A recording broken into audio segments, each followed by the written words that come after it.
Jag here, and it's time for Jag's Jabs. Now, I've been watching a lot more AEW lately, and I think it's getting better, but it still has its problems. Now, there's some AEW fanboys that feel like AEW can do no wrong.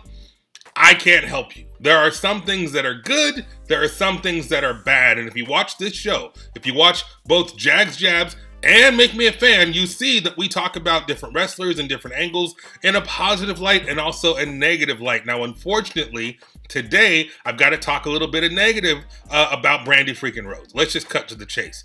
Brandi Rhodes, who is the chief branding officer of AEW. I don't know what that means, and I don't know what she does behind the scenes. So I'm just going to talk about what she does in front of the camera. And the first problem is that she's in front of the camera far too freaking often. She is not adding value. There is no reason for Brandi Rhodes to be on AEW Dynamite or Dark as often as she is. Now, yes, she's beautiful. Yes, she's Cody's wife. Hey, Jag, she's married to the biggest star in the show, so of course she's going to be on TV. You're probably right. However, an impartial star, someone who cares about the product and not about his friends and his wife and his family, would put out the best show possible. And Brandi is hindering that, not helping that. What do I mean? Nightmare Collective. That was trash from day one. Praise God that they finally decided to take that off the air, because that was the bathroom break and the fast forward for everyone. It was a waste of Awesome Kong's talent, and it was a waste of shaving old girl's head. That whole thing was cringeworthy and terrible. I'm glad it's gone, but let's move on from that and talk about something more current, okay? For example, was it 2 weeks ago?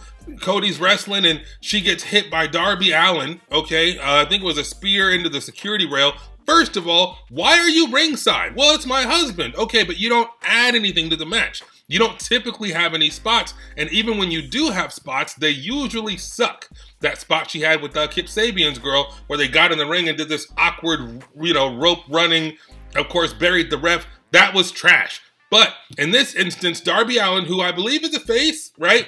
He ends up hitting Brandi, and she's injured. Internal injuries up against the security railing. It's so bad. First of all, why is she at ringside? Secondly, she's injured. She should be stretchered off. She should be off TV for 2 or 3 weeks. Instead, she comes hobbling out with a bottle of water. Who does water in the middle of a freaking match? I honestly think, if you listen to Jim Cornette's podcast, Brian Last is no Brandi Rhodes fan. He doesn't talk trash about her. He just says that she's always going to find a way to get onto television. And I feel like that's the case. She wants to be on TV so badly that I imagine when they're planning the shows, they're booking the shows, when they're booking the matches, she's like, what can I do? And everybody does like, nothing. That's what you can do. Nothing. I don't know if I think I've seen her wrestle once or twice. The promos aren't even that great. Probably my favorite thing that Brandi Rhodes has ever done is ring announcing. When she was the ring announcer, they had that little chyron that said she'd never ring announce again. That showed me some personality. That showed me a human side to Brandi, because all I see is her bopping out to the ring with anybody with the last name Rhodes and or QT Marshall. Why is she QT Marshall's valet or manager? She's not doing anything. She's only either getting hurt or standing there. There's no reason for her to be there. If there's no reason for you to be there, get the hell off of TV. QT Marshall, Dustin Rhodes, freaking Cody Rhodes. Dustin's wrestling Lance Archer. They call him the Murder Hawk Monster. Lance Archer is this amazing, huge, strong dude. Why would you bring your wife to the ringside for that? Or your sister-in-law to ringside for that?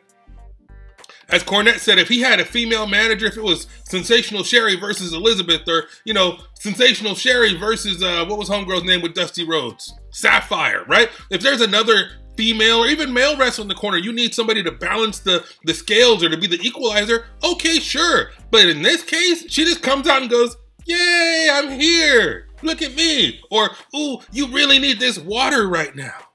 Or when Dustin's wrestling Lance Archer and he's getting his tail kicked, like, hey, and Cody's like, do you want me to throw in the towel? She's just standing there. Why? Why are you there? Give this woman something to do. Now, in this latest episode yesterday, I saw something. It was her and Britt Baker. They had a bit of an exchange. I'm like, hey, there's going to be a feud between Britt Baker and Brandi. And as I said, I haven't seen her wrestle that much, but at least Britt Baker, who's becoming the top heel, can go up against Brandi Rhodes, who's becoming the top face. I'm expecting that this is what's going to happen. They've been building Britt Baker. She's been doing these vignettes. She's been hitting people with shoes. We finally think she's going to have a meaningful feud, Britt Baker versus Brandi Rhodes, and instead, Jake the Snake ends up putting a snake on her. Why? Why? Look, I received a whole lot of hate about my opinions on Aubrey Edwards as a ref, and I expect to receive a whole lot of hate on my opinions on Brandi Rhodes as a manager, valet, or whatever the hell she's doing. Take her ass off of TV. She doesn't need an action figure because she doesn't do anything. She needs to have something of her own, or she needs to get the hell off of TV. If she's the chief branding officer, which I think is Stephanie's role in the WWE, or at least it was, we know what Stephanie does. What the hell is Brandi doing? That's going to do it for Jags Jabs.